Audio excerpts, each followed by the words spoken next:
سالو لي زامي، اهلا وسهلا بكم في دروس تعليم اللغه الفرنسيه مجانا. انا هبه. درسنا النهارده بعنوان ازاي نملى استماره الكترونيه على موقع الكتروني اونلاين. باللغه الفرنسيه بتتقال comment remplir le formulaire électronique sur le site en ligne. سهلة جدا. طيب، لما بنيجي نملأ استمارة على أي موقع فرنسي أو حتى استمارة ورقية، بيطلب مننا بعض البيانات اللي لازم نكون فاهمين معناها علشان نقدر نملاها. أول حاجة بتطلب مننا هي الإيدنتيفيون. الإيدنتيفيون هي معناها بالإنجليش الإيدنتيفيكيشنز، أو أحيانا بيكون معناها اليوزر نيم. تاني حاجة ممكن تطلب مننا اسمها الدوني بيرسونيل. الدوني بيرسونيل معناها البيرسونال انفورميشن، المعلومات الشخصية.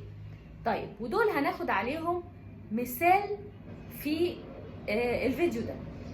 كمان لو احنا بنملأ الاستمارة دي على موقع انترنت، ممكن جدا يكون ما عنديش اكاونت على موقع الانترنت ده.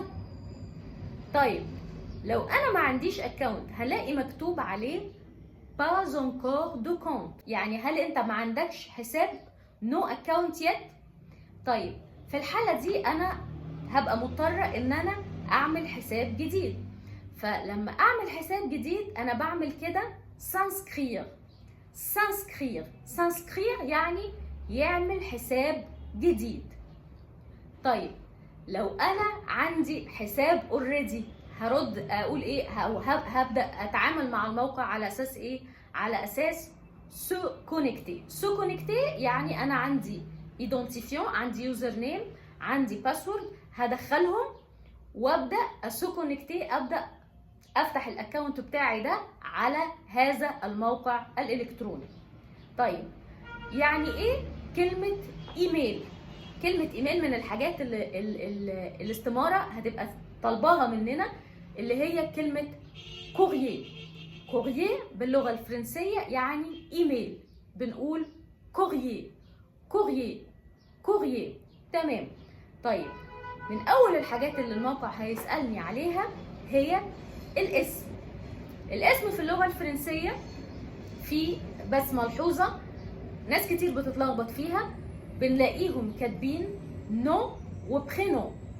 طيب، ايه الفرق ما بين نو وبرينو؟ البرينو هو اسم الشخص، نحفظها. البرينو هو اسم الشخص، النو هو اسم العائلة او اسم الاب. فاذا مثلا عندي حد اسمه هند وباباها اسمه وليد، فلما تيجي تكتب هتقول البرينو هو هند والنو هو وليد. طيب، يبقى كده عرفنا النو والبرينو، عرفنا الايميل. طيب، يعني ايه دات دو نيسانس؟ يعني ايه دات دو نيسانس؟ دات دو نيسانس يعني الديت اوف بيرث او تاريخ الميلاد.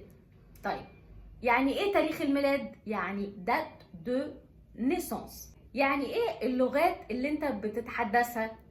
لونج. لغة باللغة الفرنسية يعني لونج. طيب، يعني ايه العمر؟ آج.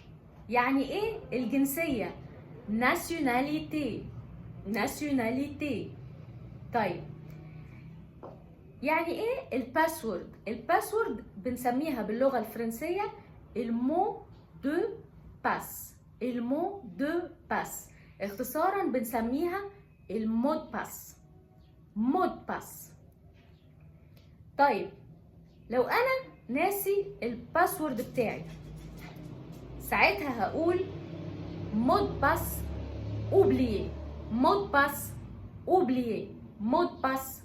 اوبليي. طيب، من الحاجات الاخرى اللي ممكن اتسأل عليها في الفورمولير او في الاستمارة اللي انا بملاها هي السيفيليتي. يعني ايه سيفيليتي؟ سيفيليتي يعني السيفل ستيت. السيفل ستيت يعني هل اللي بيملى الاستمارة ده مستر ولا مدام، فدي بنسميها السيفيليتي. ملحوظة، أي استمارة بنملاها بتبقى بتتكون من كذا جزء. جزء باللغة الفرنسية يعني بارتي، بارتي يعني جزء. أي استمارة بنملاها بيكون ليها عنوان. عنوان باللغة الفرنسية يعني تيتر، تيتر، تيتر. كمان حاجة مهمة، إذا أنا عايزة أحدد جزء في الاستمارة اللي أنا بملاها يعني أعمل له غوبيري. غوبيري يعني إن أنا أحدده. كلمة غوبيري ليها معنى كبير في اللغة الفرنسية، محتاجين إن احنا نشرحه، لكن بشكل مبسط هي إن إزاي إن أنا أحدد المعلومة اللي أنا عايزة أحددها. في عندنا 3 طرق لتحديد المعلومة في الاستمارة. أولها إن أنا أعمل سولينيي يعني underline، سورلينيي يعني highlight، entouré يعني encircle. يبقى عندي سولينيي، سورلينيي، entouré. درسنا النهارده انتهى، كان درس سهل شوية. لو حاسس انك استفدت ما تنساش تدوس سبسكرايب وتفعل زر الجرس علشان يوصلك كل جديد، وما تنساش تدعمنا بلايك وشير علشان الفيديو يوصل لأكبر عدد ممكن وعلشان غيرك يستفيد. باي.